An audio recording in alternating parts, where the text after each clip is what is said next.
What day is today, Habibi wa Habibti? Alhamdulillah, Habibi wa Habibti. Today is Saturday yang kelima and Yom Sabt. Baik, Habibi wa Habibti. What date is today, Habibi wa Habibti? Today is January 16th, 2021. Okay, and our subject is religion. Okay, Habibi wa Habibti. And now we are going to our topic today. Our topic today is about kisah keteladanan Nabi Saleh alaihissalam. In English is exemplary stories of Prophet Saleh alaihissalam. Okay, Habibi wa Habibti. And our purpose of learning is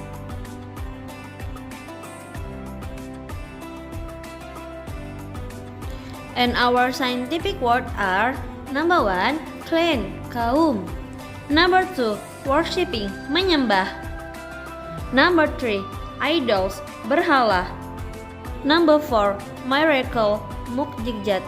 Number 5, female camel, unta betina. For the last, exemplary, keteladanan. Well, Habibi wa Habibti, now please open your religion book on page 88 until 89. You can read till bed. Okay, Habibi wa Habibti. Miss Habibi wa Habibti, you can see this is story about Saleh Prophet alaihissalam. Start from here until here.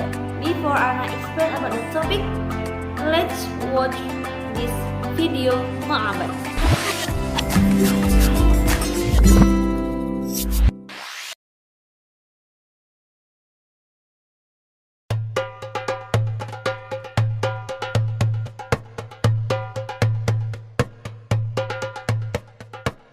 Nabi Soleh alaihissalam adalah keturunan dari Nabi Nuh alaihissalam. Nabi Soleh berasal dari keluarga miskin dan sederhana. Namun begitu, Nabi Soleh adalah pemuda yang taat, yang hanya beriman kepada Allah. Nabi Soleh diutus untuk kaum Samud yang hidup di bekas reruntuhan kaum Ad. Kaum Samud ternyata lebih pandai daripada kaum Ad. Mereka mampu membangun lagi jaringan irigasi yang lebih sempurna guna mengairi lahan pertanian dan perkebunan.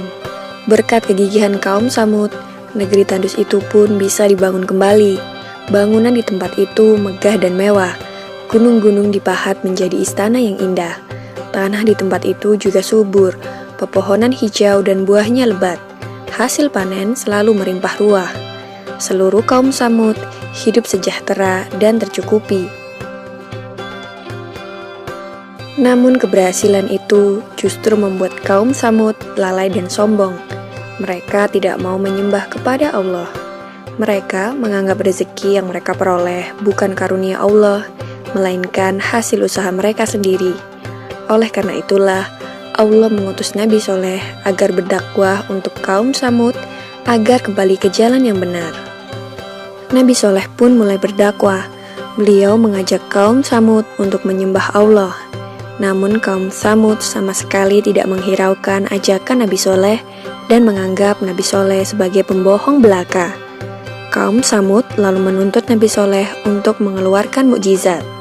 Menghadapi tuntutan itu, tak ada jalan lain bagi Nabi Soleh kecuali memohon kepada Allah agar memberikan mukjizat kepadanya.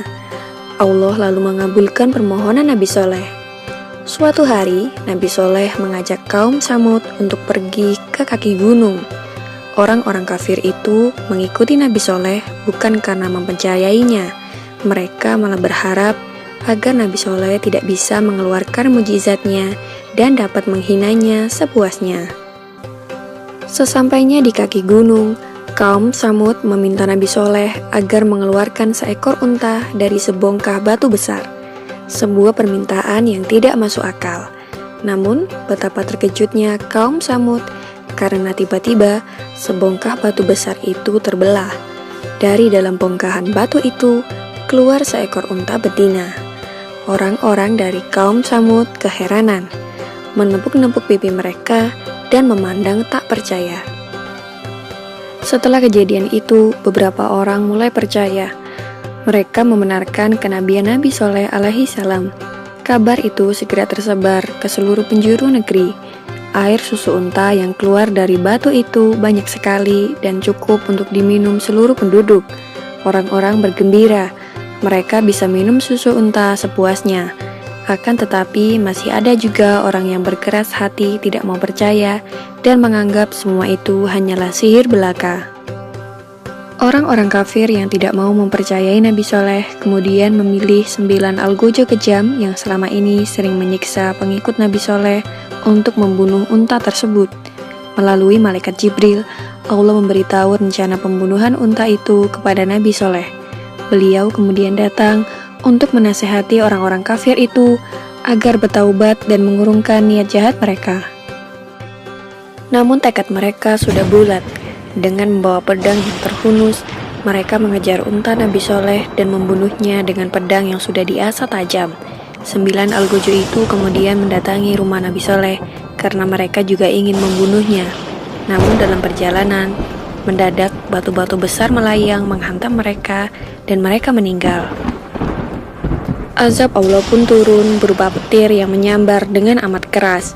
Orang-orang kafir yang tidak mempercayai kebenaran Nabi Soleh pun berlarian menyelamatkan diri. Bumi tempat mereka berpijak juga tiba-tiba berguncang. Gempa dahsyat terjadi. Orang-orang pun semakin bingung.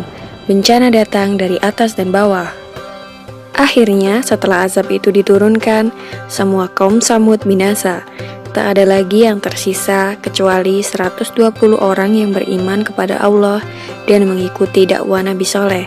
Selanjutnya, Nabi Soleh membawa para pengikutnya berhijrah ke Ramlah yang merupakan suatu tempat di Palestina.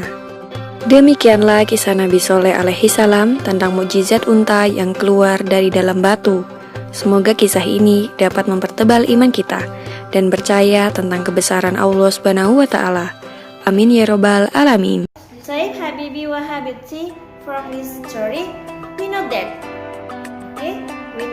Prophet Saleh alaihi salam was diutus by Allah Subhanahu wa Ta'ala to Samud clan. Samud clan are successful clan, kaum yang berjaya. But